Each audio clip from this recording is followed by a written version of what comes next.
Aspetta. Ah, ecco. Guarda, io sto male se non metto musica. Come entro, devo mettere la musica, altrimenti non sono tranquillo. Ma è una droga. È una droga, veramente. Lei arriva ogni giorno qui, anche fine settimana. Sempre. Ogni giorno. Sempre sabato e domenica sono i 2 giorni migliori che la gente non... Che magari non chiama e quindi lei può lavorare. Sì, e quando arrivano io non apro mai. No? Sì, sino a quando lavoro io devo fare questa statua che sono ormai 5 anni che me l'hanno commissionata, Quante commissioni in atto, quanti lavori? 12 anni e 4 mesi. Avanti. Sì. Sì. Questa Ho terminato il monumento per il centenario della nascita di Papa Wojtyla. che ormai possiamo chiamarlo San Giovanni Paolo II a tutti gli effetti. Sì. Giusto. E la dovranno inaugurare il 18 di maggio del 2020. Per fortuna che sono arrivato in tempo. Ma la costanza del cardinale Stanislao Divic, suo segretario per 40 anni, mi ha indotto di farlo perché un giorno sì, un giorno no, mi telefonava a vedere se avevo iniziato il lavoro. Perché questo va raccontato ai nostri lettori, il suo rapporto con i cardinali, con i papi, con i segretari di Stato Vaticano. Quanti ne ha conosciuti?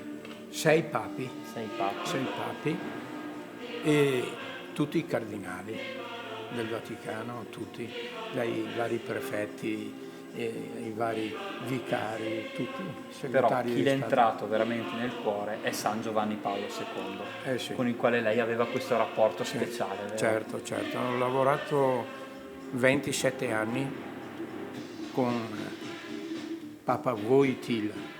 Quello che lei ci ha raccontato, questo aneddoto della profezia di Papa Wojtyla nei suoi confronti. Che cosa le ha detto tanti anni fa Papa Wojtyla? Quando lei le ha detto quale sarà il mio futuro? Che cosa è previsto per me? È previsto che io mi commuovo, sempre, perché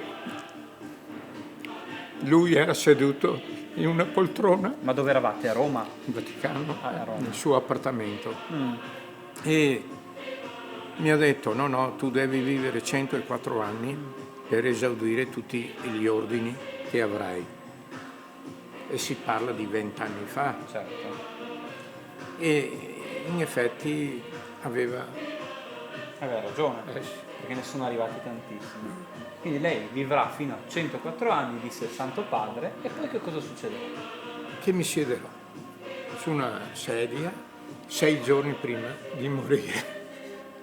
Però lavorerà fino a 104 anni, questa è la cosa particolare.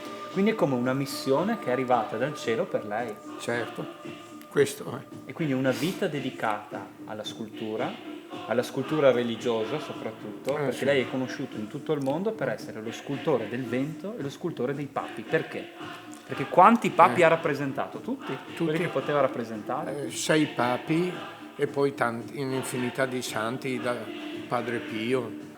Ad esempio, questo è Papa Wojtyla, è ripreso un mese prima che finisse la sua vita. Qua si vede la malattia, che stava vivendo la malattia. Sì. Questo è uno studio per un futuro monumento per Cracovia, però c'è da lavorare tanto perché verrà alta 3 metri e 8 metri tutte queste espansioni al vento, cioè la spiritualità dell'anima. Ecco, spesso si vedono queste espansioni, che cosa rappresentano?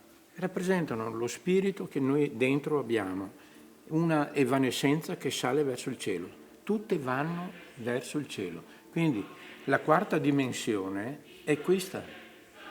La lettura della quarta dimensione che è dentro di noi, che non vediamo, ma possiamo percepire benissimo con il pensiero e anche in ogni momento della nostra vita, è la quarta dimensione, che è la spiritualità dell'anima. E lei l'ha sempre rappresentata così? Sempre. Ecco.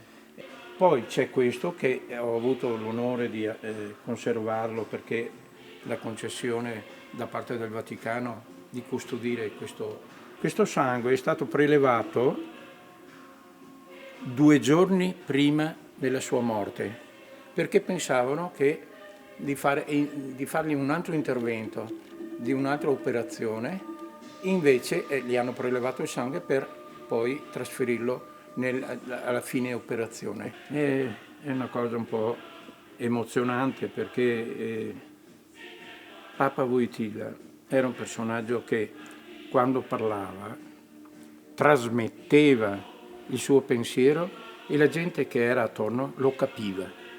A differenza di altri papi che io ho conosciuto, geniali per carità, grandi pensatori, grandi spirituali, ma però non trasmettevano il pensiero di Papa Sono un po' Wojtyla. lontani dalla gente. Sì. Quindi lei che l'ha conosciuto può dire era un santo uomo, Sì. a tutti gli effetti. Da vivo era già santo.